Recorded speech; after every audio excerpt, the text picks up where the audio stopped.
Hello, and welcome back to Resilient Walk. If you've clicked on this video, perhaps you're in a season where life feels smaller than you once imagined it could be, where the dreams you once held have been quietly filed away as unrealistic, and the person you're becoming feels like a stranger to the child you once were. Before we begin our story, if you find a moment of recognition here, feel free to like the video and join our quiet community by subscribing. Let me know in the comments, who did you want to be when you were 7 years old? Now settle in, take a breath. Let's travel to a small bedroom in a house much like the one you grew up in.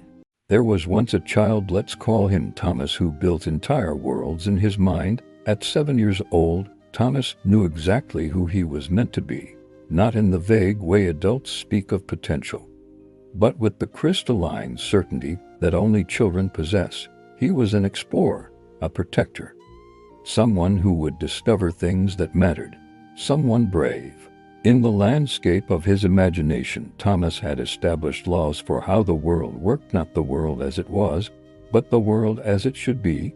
In Thomas's kingdom, fairness was absolute. Courage was always rewarded. If you were kind to animals, they would help you when you needed them most. If you stood up to bullies, others would stand with you. If you worked hard at something you loved, you would become magnificent at it. These weren't fantasies to Thomas.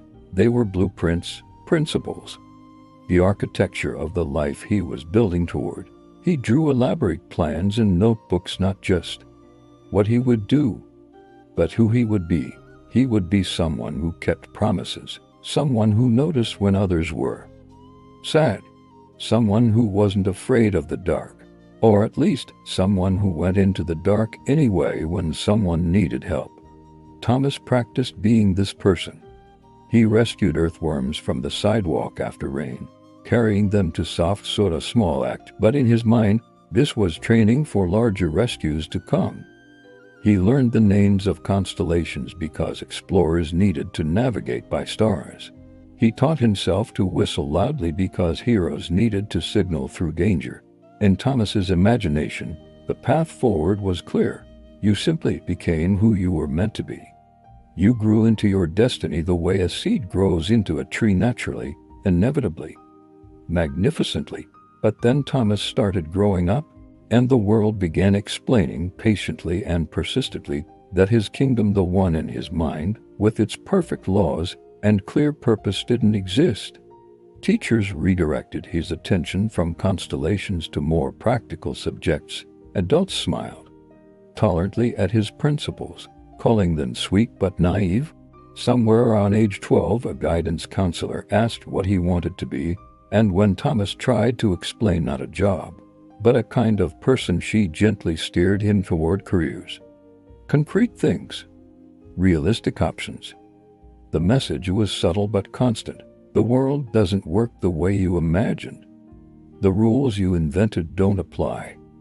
The person you plan to become, that was a child's fantasy. Time to put away childish things. So Thomas did. He filed away the notebooks, stopped rescuing earthworms. It seemed silly now. Let the constellations fade from memory. Learned to want what he was supposed to want: good grades, acceptance, success by other people's definitions. He became practical, reasonable, realistic, and somewhere in that process, without quite noticing when it happened, Thomas began to feel like a ghost in his own life. He was going through the motions of a life that looked right from the outside, but felt hollow from within. The person he was becoming bore no resemblance to the person he'd known with absolute certainty at age 7 he was meant to be. The crisis came quietly, the way these things often do. Thomas was 33. He had a respectable career in finance, not what he loved, but it paid well. He had a nice apartment, a circle of acquaintances. From the outside, he'd done everything right. But he couldn't sleep night after night. He'd lie awake with a feeling he couldn't name. Not quite sadness, not quite anger, something deeper. A grief for something lost that he couldn't quite remember losing. One sleepless night, While rummaging through boxes in preparation for a move, Thomas found one of his old notebooks. The ones from childhood, the ones with the elaborate plans. He almost threw it away without looking. What was the point of revisiting childish fantasies? But something made him open it. The pages were filled with his 7-year-old handwriting, earnest, certain, full of principles and aspiration. I will always help people who are scared. I will learn about stars, Lord. I can find my way anywhere. I will be brave even when I'm afraid. I will keep promises always, because that's what makes you real. I will do work that matters, not just work that pays. And there on one page, surrounded by drawings of mountains and oceans, 7-year-old Thomas had written, I will become someone I would want to meet. The notebook fell from Thomas's hands. Because, as he sat there in his expensive apartment, surrounded by the markers of adult success, Thomas realized something that broke him open. The 7-year-old who wrote those words wouldn't recognize him now, wouldn't want to meet him, would be confused by how the brave explorer, the helper, the promise keeper, had turned into this. Someone who'd traded every principle for comfort, every aspiration for security, every piece of his imagined self for approval. Thomas wept that night, not gentle tears, but the kind of sobbing that comes from a wand you didn't know you were carrying. He hadn't just put away childish things, he'd put away himself. In the days that followed, Thomas couldn't stop thinking about the notebook. He began to look at his childhood imagination differently, not as fantasy he'd correctly outgrown, but as something else. Something he'd misunderstood. His younger self hadn't been naive. Those principles, those aspirations, that clear sense of who he was meant to become, they weren't silly notions to be discarded. They were architecture, a blueprint, the design for a life that would feel like his. Thomas started remembering things he'd forgotten. The way his childhood imagination had worked wasn't escapist fantasy. It was world building. He was constructing a moral universe, testing principles, exploring what kind of person he wanted to inhabit. When he imagined being brave, he wasn't just daydreaming, he was trying on courage, seeing how it fit, understanding what it would ask of him. Those laws he'd established for his imaginary kingdom, fairness, courage, kindness, integrity, they weren't naive misunderstandings of reality. They were values, the foundation of meaning. 7-year-old Thomas was doing the deep work of figuring out what mattered. What kind of world was worth building? What kind of person was worth becoming? And the person he'd planned to be. That wasn't an unrealistic fantasy. It was a calling, a North Star, the truest version of himself he could imagine. And touched by fear or compromise or other people's limitations, Thomas began to see what had happened. The world hadn't taught him to grow up. It had taught him to give up, to trade the clarity of his childhood vision for the fog of realistic expectations, to abandon his principles not because they were wrong but because living by them would be harder, to stop becoming who he was meant to be because that person didn't fit neatly into the template society provided. He'd been taught that imagination was the opposite of reality, when actually imagination was a tool for building reality. That childhood aspirations were naive, when actually they were uncorrupted by fear. That his 7-year-old's principles were simplistic, when actually they were the essence of what would make his life feel meaningful. The ghost-like feeling, the insomnia, the unnamed grief, these weren't signs of depression or crisis. They were his soul's way of saying, you abandoned the blueprint. You're building someone else's life. Come home. Thomas made a decision. He would conduct an experiment. He would take his childhood imagination not as literal instruction, but as compass and see what happened if he started living by its principles again. He started small. When he saw someone struggling with heavy bags on the subway, he helped them not because it was polite, but because 7-year-old Thomas had established a law: help people who need help. That was part of the architecture. When a colleague was being treated unfairly in a meeting, Thomas spoke up even though it made things awkward because his younger self had been clear: stand up for fairness, even when it's uncomfortable.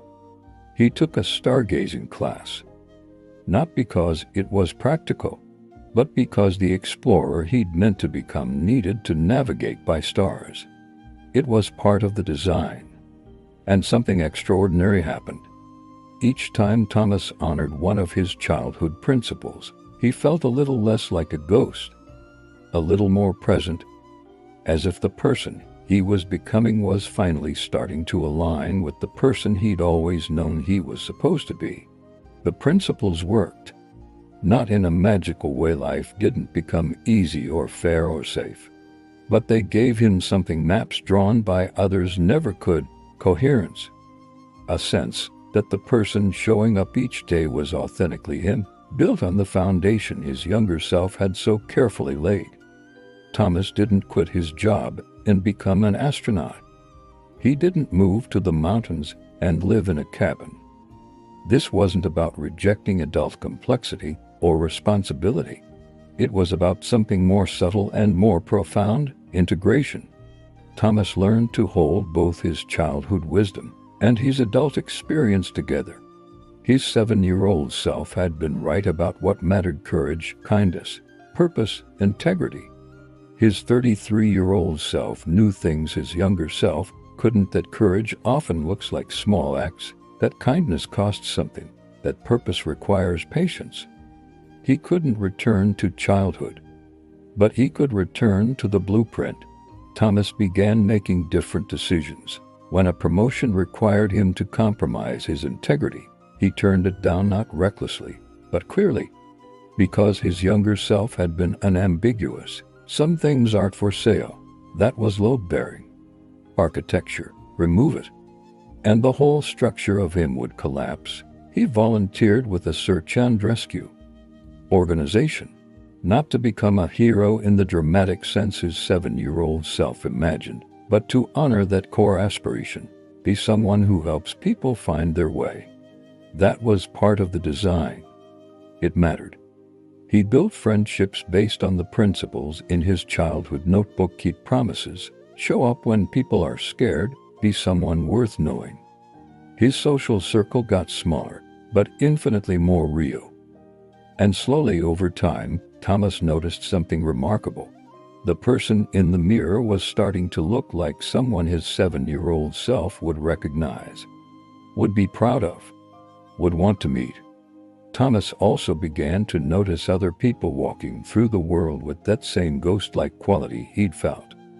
People who'd buried their childhood blueprints, who'd filed away their principles as naive, who'd stopped becoming who they knew with crystalline certainty as children they were meant to be.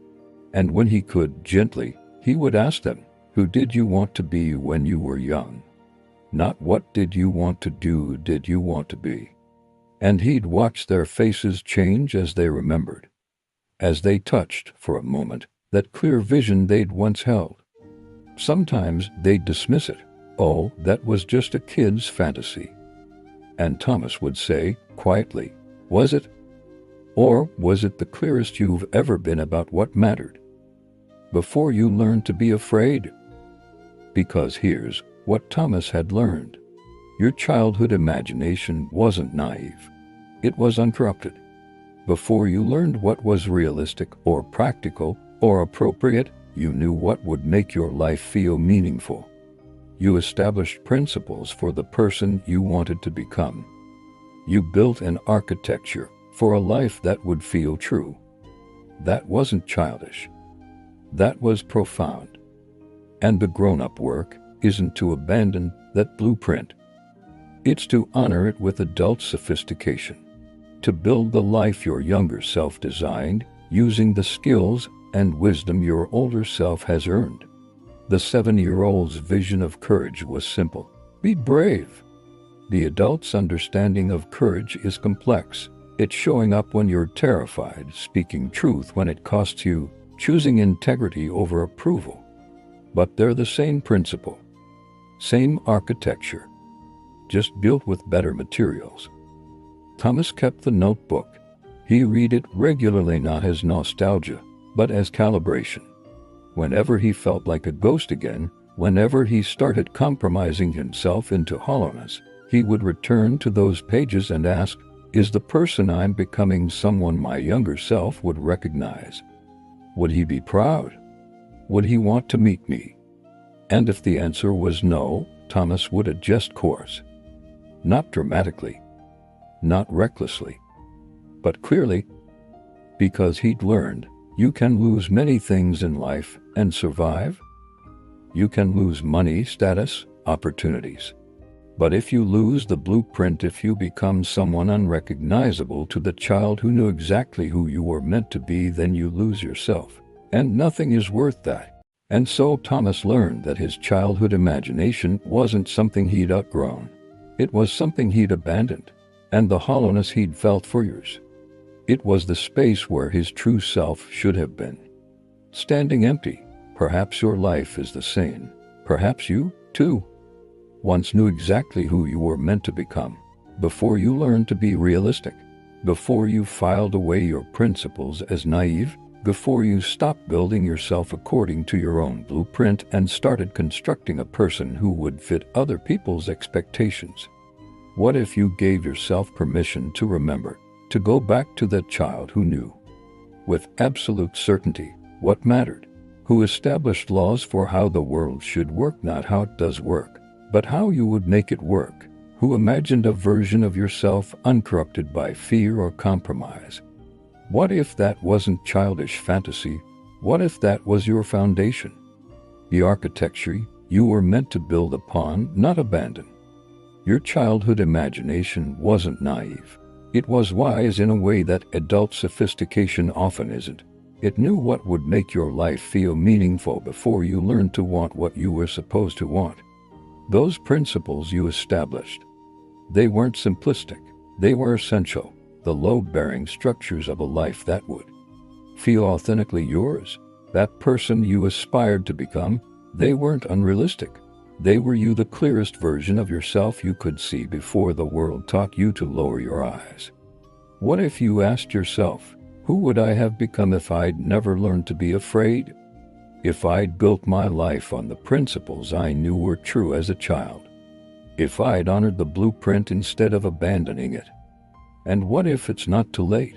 What if you could start today, not by quitting everything and starting over, but by making one decision according to your original architecture, by living out one principle your younger self established, by taking one step toward becoming the person that child knew you could be? You knew who you were meant to be before the world taught you to doubt it. That knowing was your compass, your foundation, your truest north. It's still there, waiting, patient, faithful, beneath all the layers of compromise and practicality and other people's expectations. The blueprint remains whole, clear, true. The only question is, will you build from it? May you remember who you were meant to become. May you honor the architecture your younger self so carefully designed. May you become someone that child would recognize, would be proud of, would want to meet, because they knew you, the real you, before you learned to be anyone else. Be well and rest easy.